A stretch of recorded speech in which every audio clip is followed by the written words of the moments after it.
White people are obsessed with black people, which is why racists exist. Because in order to be racist, you need to wake up every day and just continuously think about why you don't like a person or a group of people based on the color of their skin. In response to my video about the Young Republican group chat in which they joked about racism, anti-Semitism, gas chambers, I got several responses like this saying, "You're acting like black people don't talk about white people the same way we talk about you in your group chats."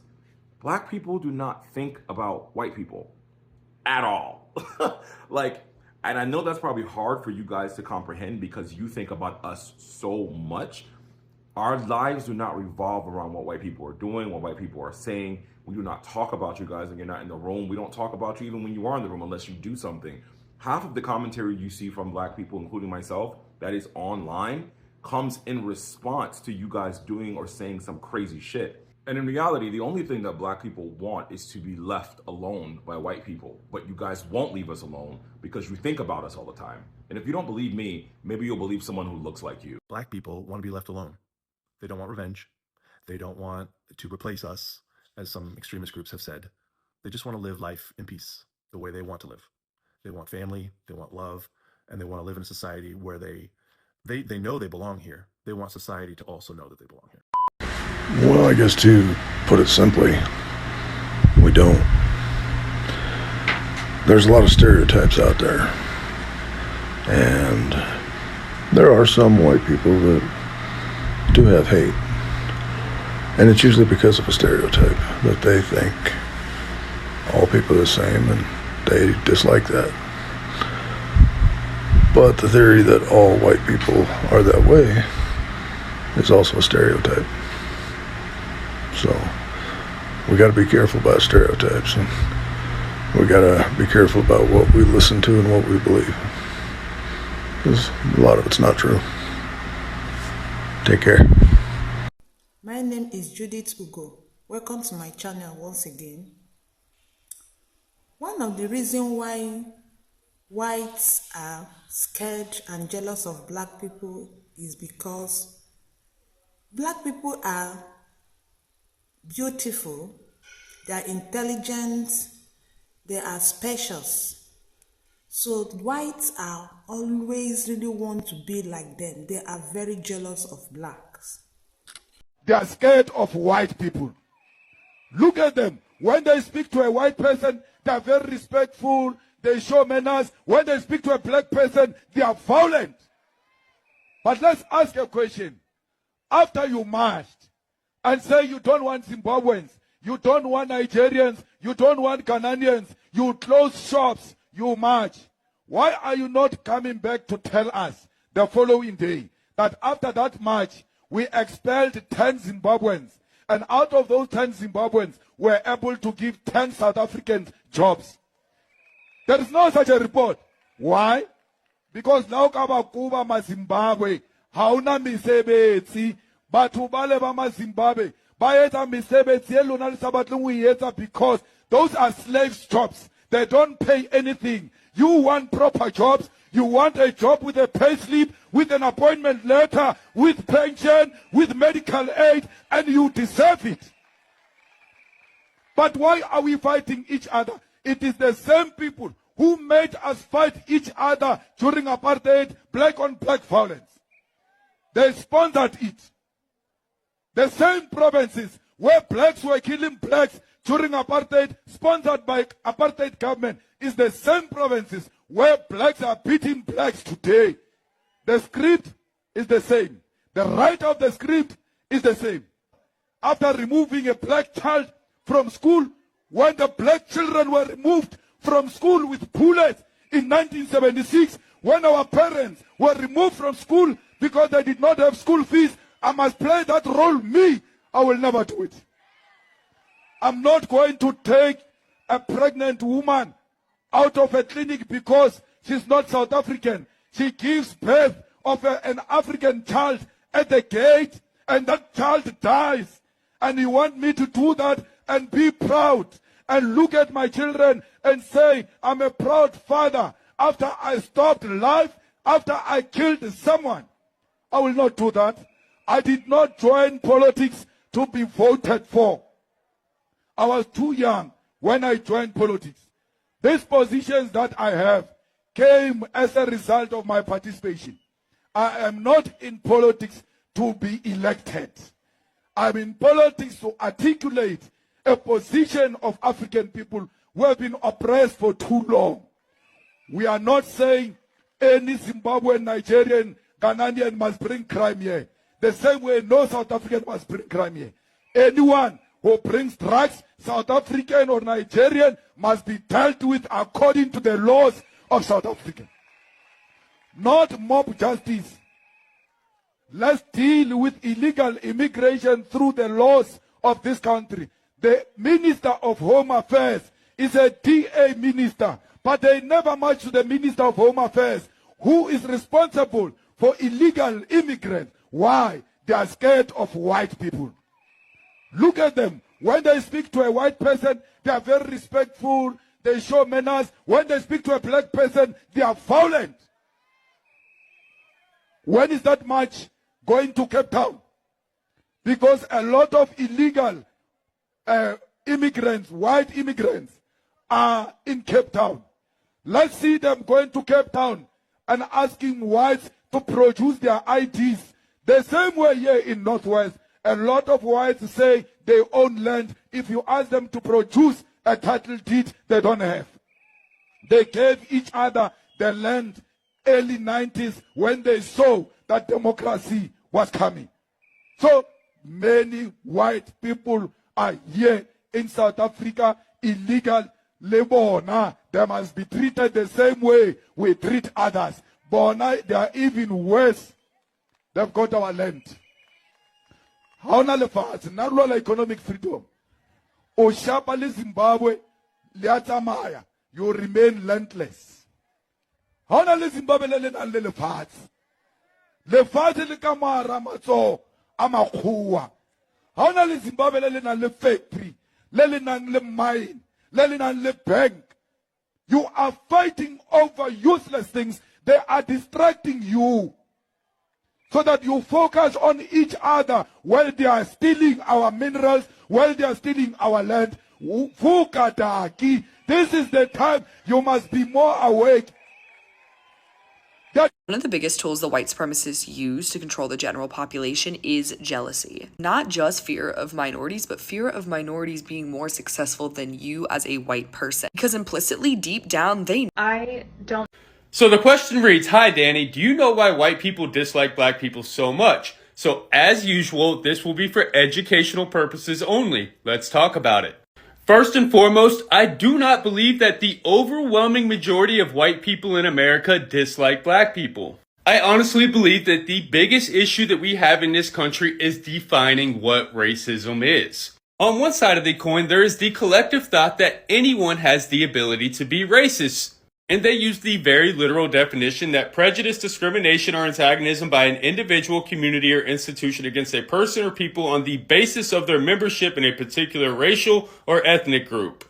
Then it says typically one that is a minority or marginalized. On the other side of the coin, there's a popular belief that people of color can't be racist because they don't have enough power. That racism, the thinking goes, transcends prejudice. It's a system of advantage based on race, and people of color don't have the institutional power to oppress others. So basically, this type of racism is structural, it's institutional, it's in the systems. It is power plus prejudice equals racism. And Dr. Ibram X. Kendi, in his phenomenal book on how to be anti-racist, he says the notion that black people can't be racist is tainted by racism itself. And he is quoted as saying, like every other racist idea, the powerless defense underestimates black people and overestimates white people. My thoughts are that if we are going to improve race relations, we need to have more honest conversations. I believe that us as a society, we spend much of our time infighting, arguing with each other over what it means to be racist, that we lose sight of what's really important. And if we listened with the intent to understand rather than to deflect or argue, we could gain a lot of ground. Now, one of my biggest struggles with understanding my own racism was knowing the difference between interpersonal racism and institutional racism. I thought because I wasn't running around calling black people the N-word, I had black friends, I had friends who had biracial kids that it was impossible for me to be racist because I got along with black people.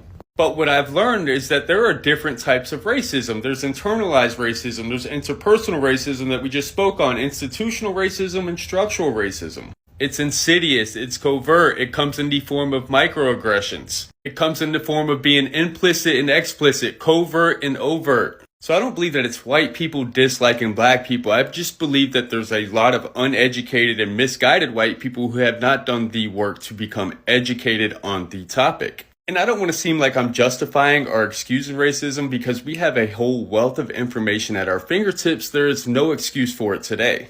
So my message to people would be to stop taking it so personal. When we talk about racism, it's not to attack your character, but it is to attack your education, your thoughts, and your ideas. Understand that we still uphold a constitution that was written by slave owners. We had the abolishment of slavery except when punishment for a crime. We still have legalized slavery written into our constitution by way of the 13th Amendment. And think about it, in 2022, we still had states that had slavery on the ballot. Alabama, Oregon, Tennessee, and Vermont all voted to end the exception, end the exemptions for slavery as punishment for a crime. And states like Louisiana rejected it. And you know why? Because it would cause them to lose a whole bunch of money. When we as a nation are profiting off the labor of our citizens, we are incentivizing crime. Crime technically pays, and it makes sense to create a prison industrial complex in which we have 2 million prisoners in the United States. And as a country, black incarceration rates are dropping, but we still have a lot of work to do. 1,807 black men per 100,000 were held in state or federal prisons during 2021. It was 324 white men. And at the height of mass incarceration, it was estimated that 1 in 3 black males, while 1 in 17 white males, and it was 1 in 6 Hispanic males, would be incarcerated during their lifetime or become convicted felons. And in my opinion, our criminal justice system is the epicenter of systemic or institutional racism in America. But it's all throughout our systems. It's in our housing, it's in our banking, it's in our education, it's in our voting, the way we do democracy, healthcare, the list goes on. And if we as white people aren't working together, standing in solidarity collectively to dismantle this, we are by default being racist. And of course, you're going to have the group of people that scream it's personal accountability, it's the family dynamics, it's the culture. And me personally, I don't believe personal accountability and advocating for a better system are mutually exclusive ideas. Both can be true at the same time. And there's this common misconception that white people today have to pay for the sins of our ancestors and that white people owe black people. And that's just not the case. The United States government committed these egregious acts against black Americans. It is our responsibility to hold the government accountable if we believe in justice like we say we do. And Brian Stevenson said it best. In the United States, wealth, not culpability, shapes justice. And this is why classism and racism are so closely related. What group of people has been robbed of the most generational wealth? So I may be a little naive, but as always, I want to believe in the goodness of humanity. There aren't a lot of white people who just flat out dislike black people, and the ones who are explicitly racist are not the ones that we have to worry about. It is the well-intentioned, God-fearing, family-loving, hard-working, tax-paying, community-serving, everyday white person that we have to worry about because they walk through this life unaffected and it's business as usual. Pose the question, why do white people hate black people so much? I have been in situations where I've been surrounded by nothing but white people. And this conversation has come up. The race conversation has come up. And no one ever has an actual reason as to why they hate black people. There's always these, oh, black on black crime. Oh, they're lazy. Oh, they're this. But it's not actually, there's no legitimacy behind their reasoning. It's just shit that they've heard and they're regurgitating. And so,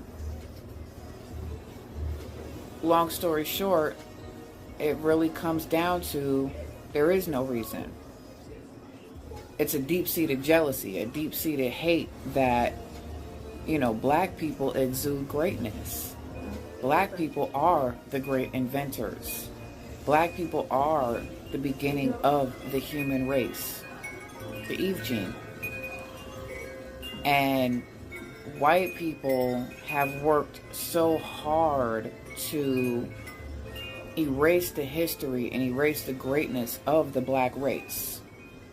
Down to even when things are invented, the majority of things that are invented were invented by a black person. But yet the white race has actually erased the original inventor from history and have put their names on things that they had no business putting their names on. Why do white people pay so much attention to black people if they don't like them? You would think if you didn't like something, why would you be paying attention to it? I don't pay attention to things I don't like. What's the answer? The answer is the liar knows what lie he told. You see what I'm saying? So even if I made it deceitful and I made you think that the answer is over here, but the answer is really over here, I'm still going to be looking over here. Me, the one that tricked, because I know this is the right answer. Black people have lost their identity, but our oppressors have not lost our identity. That's just why they chopped those noses off of the Pharaoh and the Sphinx in Egypt in the first place, is because without this nose, we can tell you this is whoever it is. But with that nigga nose, it can only be niggas. Why would somebody vandalize a whole face and only vandalize one part? Nobody wanted to knock an eye off or take an ear off or no chins missing. No, just the nose. Black men are extremely biased against dark-skinned black women. I've been in rooms. I've been in events. And this is a global phenomenon too. It's not limited here. It's a Pan-African issue. I've been in spaces, right, where there might be 3 or 4 sisters over there. They are all attractive. But the dark sister, in some cases, stunningly beautiful. Stunningly beautiful. And the brother would always go to one of the lighter ones just because she was light. I've seen this repeatedly and consistently. I hear young men say they only date light skin. Look at the gangster rap community. Many of our prominent gangster rappers have at least one song where they either condemn dark-skinned women or promote light-skinned women. Jay-Z, he has a song earlier years where he says he only dates the wavy light skin. Yeah. Him being with Beyonce is not an accident. He probably would never consider a dark-skinned woman. I'm not trying to say Mr. Carter is a light-skinned supremacist, but going off of his lyrics, he may definitely qualify for one. Our dark-skinned sisters, who are just as beautiful as our browns and our yellows, are being overlooked by black men because they don't have a complexion that approximates the slave master. I recently saw a video of a black woman telling a group of white women that she will never trust them and will always be suspicious without even getting to know them just because they're white. You know what I expect of white women? Not a damn thing. Nothing. I expect nothing of you because you have never given me anything.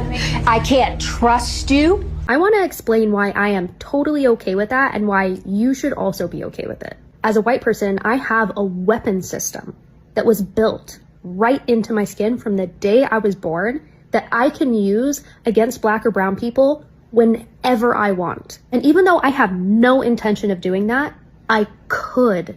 And that's what matters. Let me explain it this way. Imagine that there are 2 people sitting across from each other at a table, but one of them has a weapon aimed at the other. And this person keeps reassuring the other person saying, trust me, trust me. I'm not going to pull the trigger. I know every single other person that's looked like me has pulled the trigger, but I won't. I think anyone choosing to get up and walk away from that table and not take the chance is completely reasonable. There are many white people who mean right and in heart want to do right, but there are so few. If 10,000 rattlesnakes was coming down that aisle now, and I had a door here I could shut, and in that 10,000, 1,000 meant right. 1,000 rattlesnakes didn't want to bite me. I knew they were good. Should I let all these rattlesnakes come down, hoping that 1,000 get together and form a Sheol? Or should I just close the door and stay safe?